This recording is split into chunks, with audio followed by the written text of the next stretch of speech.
I am so excited to be here today with Annie Gibbons, Donuts and Pie Fitness, and Fred Hoffman. And I had met Fred a while ago at a conference. And as we were talking about before, there's always 20 people following him through there trying to get his attention because he's he's such a respected expert in fitness.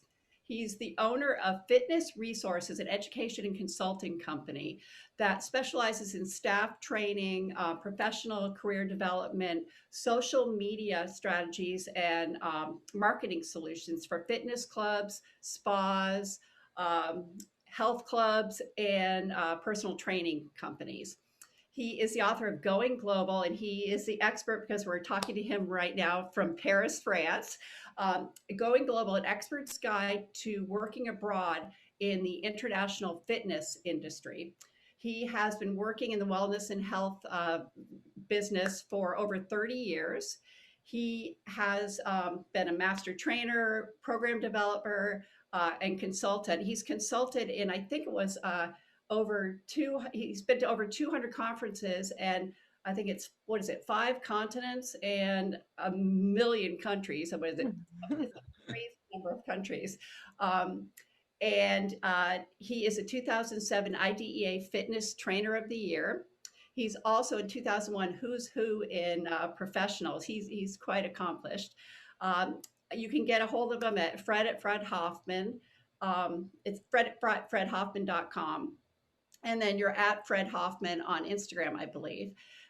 He went to BU, born in the United States, and he has been living in Paris since 1989. So he really knows what it's like to live abroad and work abroad. And I'm so excited that you're here to talk to us today, Fred. So thanks.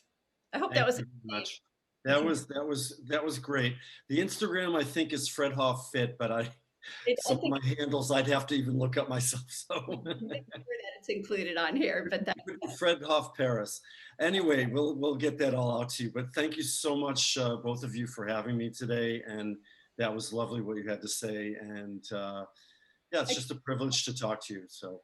So as we just learned, you consult about the future of fitness for the fitness industry, basically, and you talk about social media and how important it is for the fitness industry to be out there, so they can attract customers, and so people can know about the latest and most innovative technology for fitness. So I'm curious on the other side of it, for primarily our audience, how do you suggest that the growing, basically aging fitness population can learn about, social media, how they can use technology, how they can embrace and actually, have it be their go-to? So when they want to know about working out, fitness, nutrition, or just how to move, I think that's one of the important aspects of fitness is just getting people off the couch.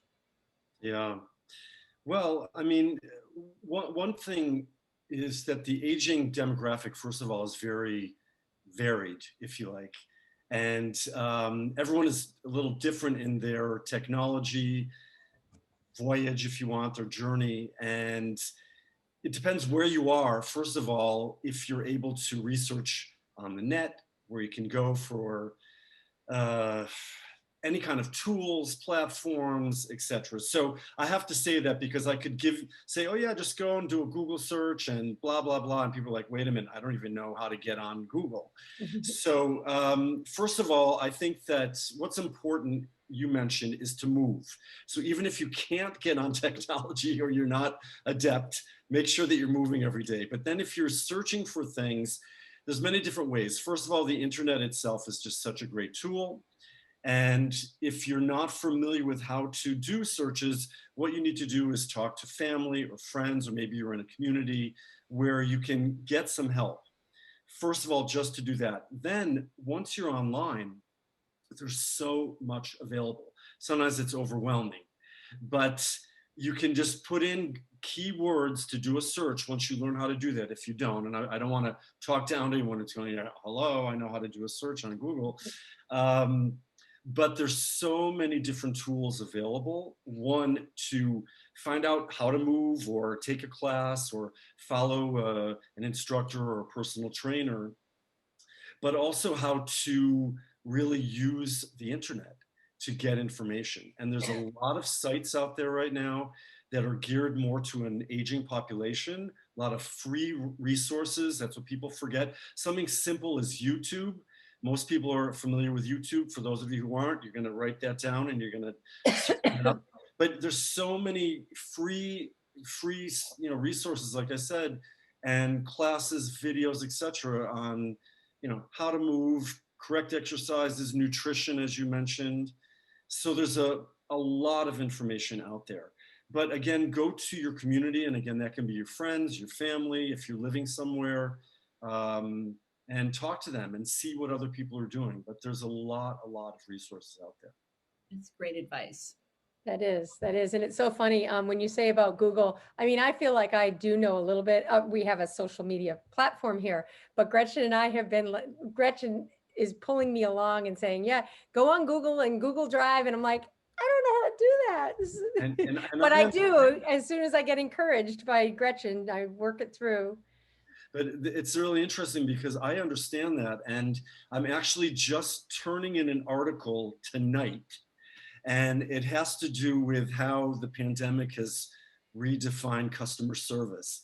Right. And so part of it is talking about digital and talking about problems that people have, and something as simple, when I say simple, but one of the tools we're using right now is Zoom, which we're using right now, Yeah. us, but everyone else is using it also. But how many people don't know how to use it properly? And we've all experienced that, where you say, okay, and blah, blah, blah, you go ahead. And the person's like, you're like, you're muted. Oh, I don't know how to unmute myself. So we're making assumptions. And it's really interesting also because I think we're all guilty of this, where I'll give you an example with a new mobile phone. You get the phone, you learn how to do basic things with it. You learn how to make phone calls, get on the internet, take photos, etc. But there's so many other functionalities on the phone, and it can be something really simple. People say, just add me in your address book, and people like, where do I go? How do I do that? I'm not criticizing, because I understand that. It's just we don't sometimes take the time to learn some of the basic things to do. So going back to your question, in learning about these different tools and resources we have, sometimes you have to step back and learn how they work and how they can benefit you, or whoever you're with, your family, your friends, etc. And a lot of people don't do that. And sometimes they say, oh, it's too hard, I can't be bothered. But if you take the time sometimes just to learn the basics, you have a lot more resources available to you. So we're all guilty of it. Yeah. Something wrong with it. Learning is great. Yeah, so. it is. And we are resistant, I think, but you're right. The more we get at it, so much more is at our fingertips, and it's pretty exciting. Sometimes it's kind of like Christmas when you discover a new way to get somewhere on the internet.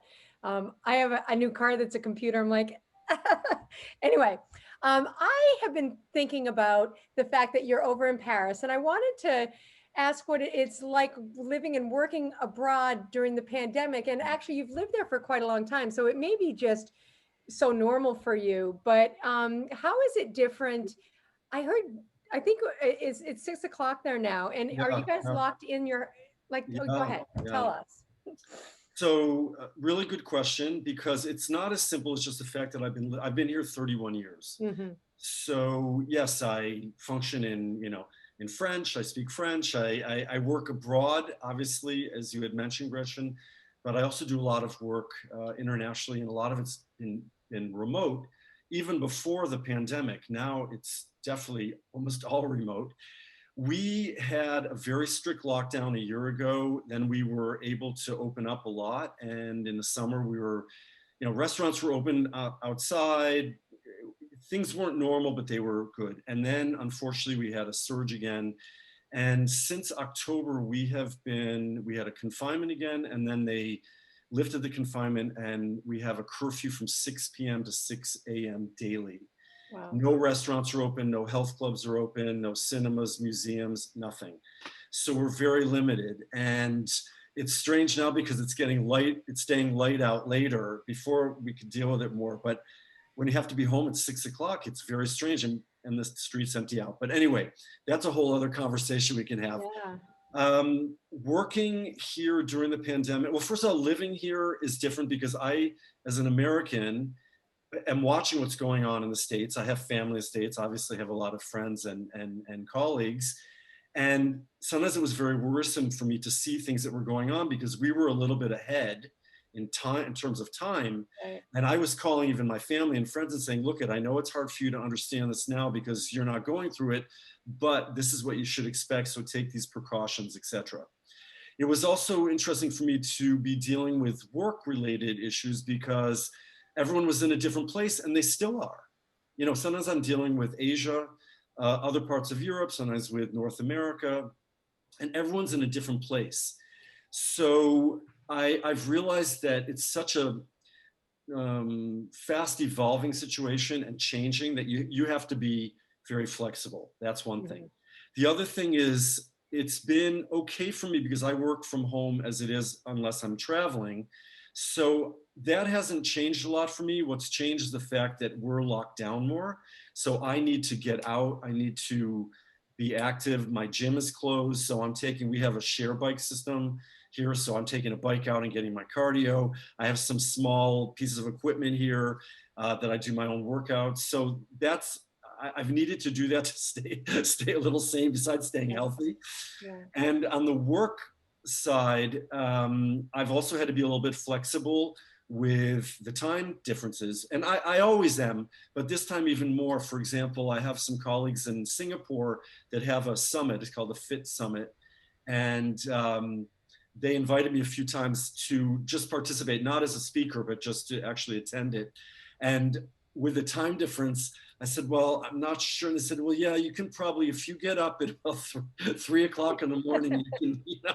So anyway, I got up probably around 6. So I was able to attend most of the sessions. And then luckily they had filmed it so I could see it later. So it is very interesting to see. It's very interesting to experience what other people are going through from abroad. And it has allowed me one thing, which is good in a way. Sometimes it would be difficult for example, conference organizers to fly me over from France because it's more expensive, etc.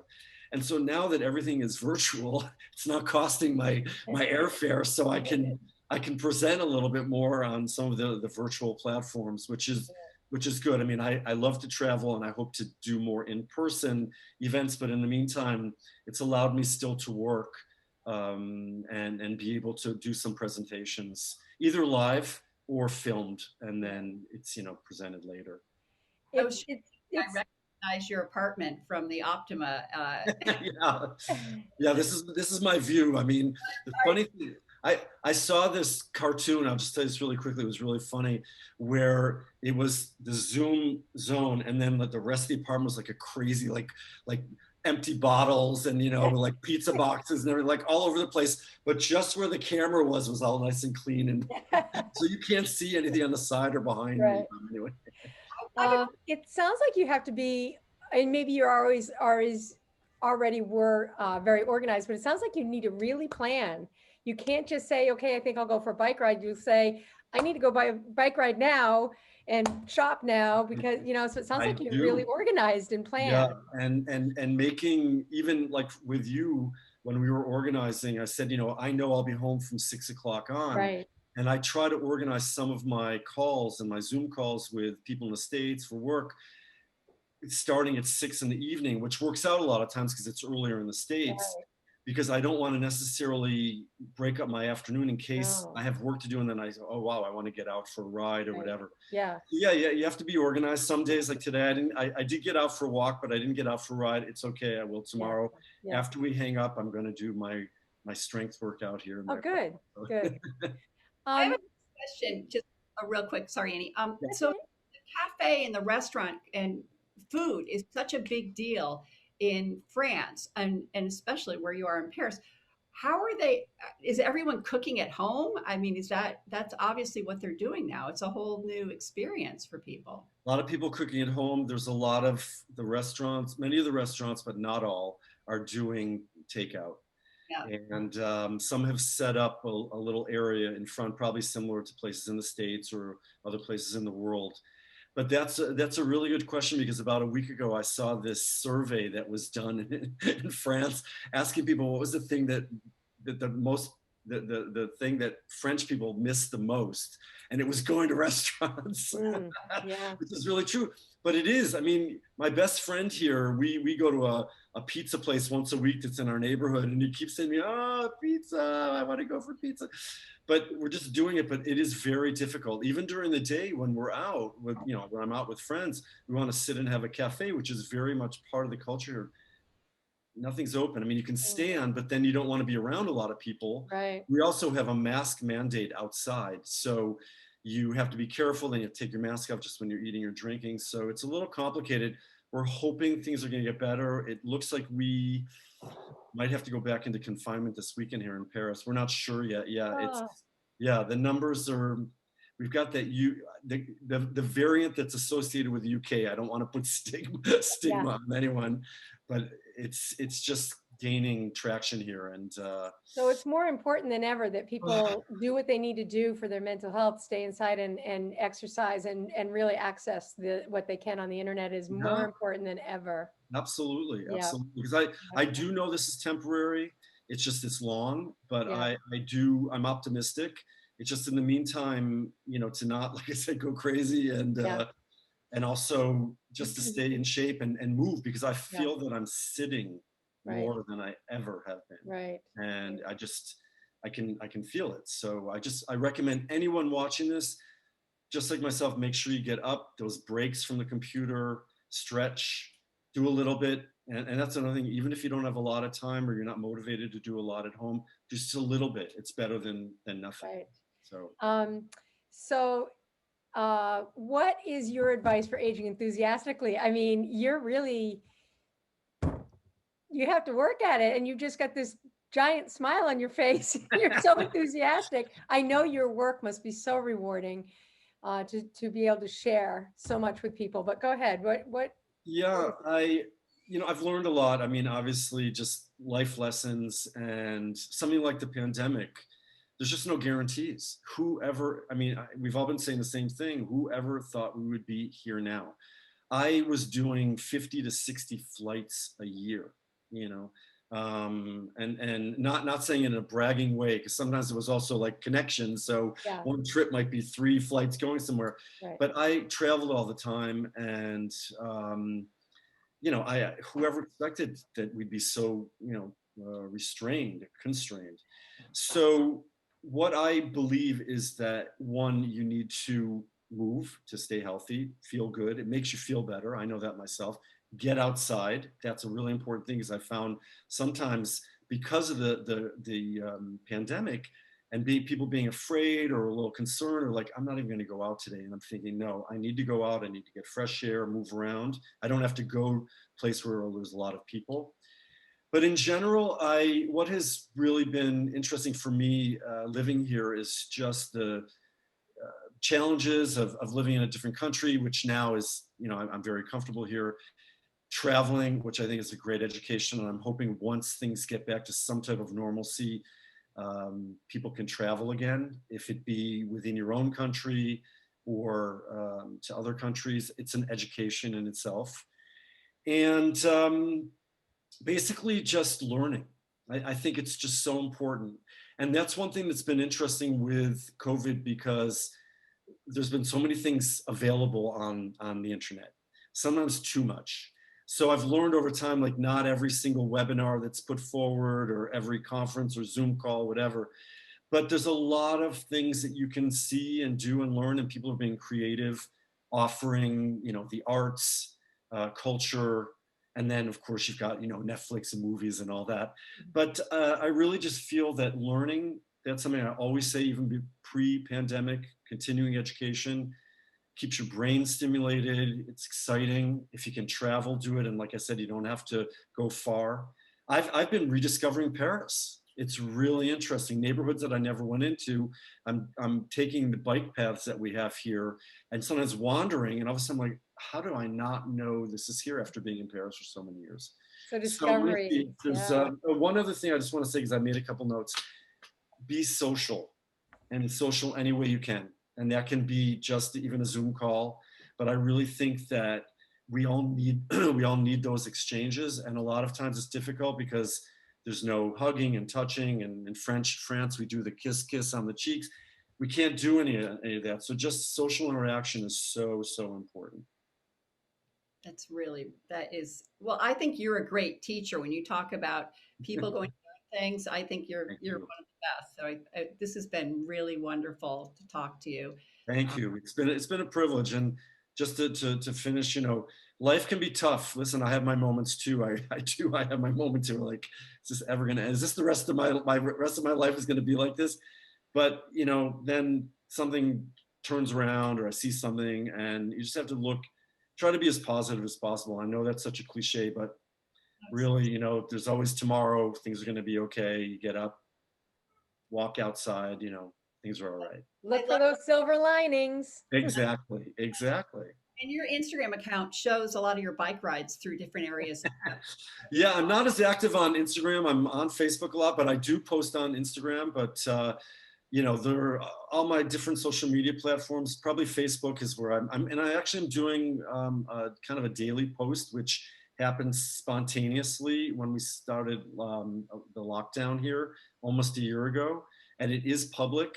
So there's lots of stuff there, and that's probably going to end in 2 weeks when it comes to a year. I'll probably post less regularly, but I have been doing a daily post Wow, on. Oh, Yeah, it's been that's a kind of crazy. commitment. It's been a labor of love, if you like. So okay. yeah, And people can get a hold of you. Your website is fredhoffman.com, and then yes, your fredhoffman.com for your email. And then we'll make sure that your Facebook and your Instagram is all over here so they'll be able to see it. Thank you fantastic. so much. And, stay safe and keep moving. So, Thank you both. I really Fred, it appreciate was it. really nice to meet you. You too, and everybody take care. I hope to see you in person one day soon. see you in person and then maybe on the Cape too. That'll be Yeah, fun. Yeah, there you go, Cape Cod. sounds good. Great. Same All right. here. Thank Thanks. you. Bye-bye. Bye. Bye.